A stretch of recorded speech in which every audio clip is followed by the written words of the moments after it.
Amma bir dənə bax, məsəl üçün biz burada bir dənə maraqlı mövzuya toxunduq. Siz dediniz ki, elektromobildə bir dənə nəsə dəyişmək lazım olur. Bir şey bu servisə yaxınlaşır, dəyişsinlər. Ümumiyyətlə elektromobillər bunları təmin edici bir usta varmı? Ümumiyyətlə servis varmı normal? Bax, dün mən bir şey deyim ki, elektromobillərin təmiri digər avtomobillərdən daha çətindir. Və onu mütəxəssisləri lazımdır. Bundan başqa da artıq Çindən gətirilən avtomobillər Çin bazarı üçün yaradılıbdır. Onların standartlarına görə baxırsan ki, hər şey Çin dilindədir, hətta proqram təminatını dəyişmək lazım gəlir.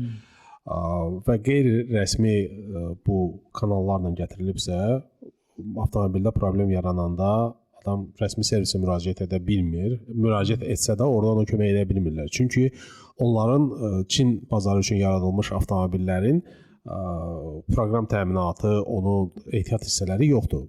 Avtomobil istehsalçılar belədir ki, müxtəlif regionlar üçün müxtəlif standartlarda avtomobillər yaradır. Bəzən məsələ Çin üçün yaradılan və yaxud da ki bizim region üçün yaradılan, Avropa, Amerika üçün yaradılan avtomobillərdə fərqli ehtiyat hissələri olur. Proqram təminatı da həmçinin. Həm də ki isti soyuq da ölçü ola bilər ki, isti onda başqa cür lazımdır. Bir də bilirsiniz necədir? Son illərdə kim avtomobil biraz yəni ucuz gəldi deyən alırdılar. Yəni ehtiyac var, yoxdur, bu ucuz olduğu üçün alırdılar ki, burada mən biraz qabaq düşdüm. Gedim bu avtomobili ucuz qiymətə alım və alırlar. Alma xətrinə alırlar ki, ucuz aldım, sonra baha sataram. Satanda belə deyim də daha çox daha az itirərəm. Amma bilirsiniz necədir? Avtomobili alanda onu tək sən alıb təzə olaraq istifadə etmirsən də bu müddətdən sonra bunda bir müəyyən bir problemlər çıxacaqdır və müraciət etməyə yer lazımdır.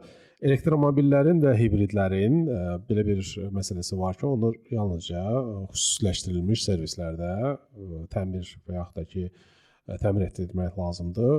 Çünki kənar tərəfdə müdaxilə olarsa səhv ola bilər və bu da sonra acınacaqlı bir vəziyyətə gətirə bilər. Hətta avtomobili deyim ki, qəza zamanı müəyyən bir qapılar bloklana bilər, çünki proqram təminatı dəyişdirilibdir və yaxud da ki, hər hansı bir orada nəyisə barmaq elə bilər, belə kobud şəkildə desəm.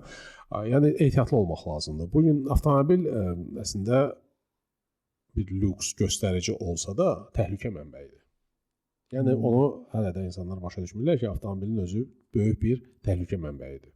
Hətta bir şey deyim ki, insanlar təyyarədən uçmaqdan qorxan insanlar var ki, təyyarə düşsə bu sağ qalmayacaq, amma təyyarə nəqliyyat vasitələri içərisində ən təhlükəsiz olan sayılır. Avtomobil isə ən təhlükəlidir.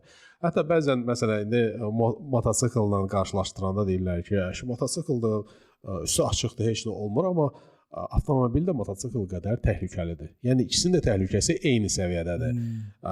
Belə deyək də, avtomobildə hətta təhlükəsizlik kəməri düzgün bağlanmazsa, qəza zamanı insan çox ağır travmalar ala bilər, hətta ölümə də səbəb ola bilər.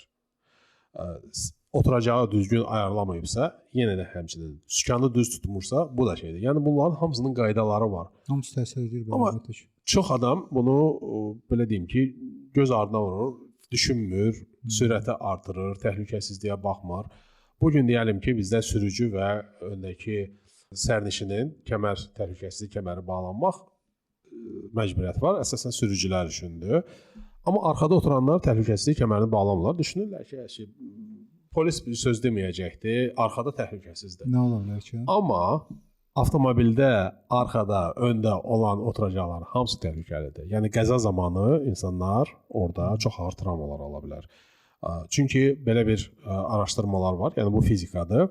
İnsanın o araşdırmalarda ortalama çəkisini 70 kilo götürürlər və toqquşma zamanı deyəlim ki, orada sürətlərdən asılı olaraq 60 kilometrdə səhv eləmirəmsə 70 kiloluq insanın inersiya səbəb nəticəsində çəkisi 3 ton yarıma çevrilir. Elədir. 100 km/saatda isə 5 tona kimi qalxa bilir. Siz bilirsiniz ki, arxada oturmuş insan, sürücünün arxasında oturan insan 70 kilodur və toqquşma zamanı 100 km-də toqquşma zamanı 5 ton olur və oturacağı arxadan 5 ton bir zərbə dəyir. Yəni qabaqdakı da deyim ki, çoxdur da, həddən çoxdur. Yəni ölmə səbəbi ola bilər.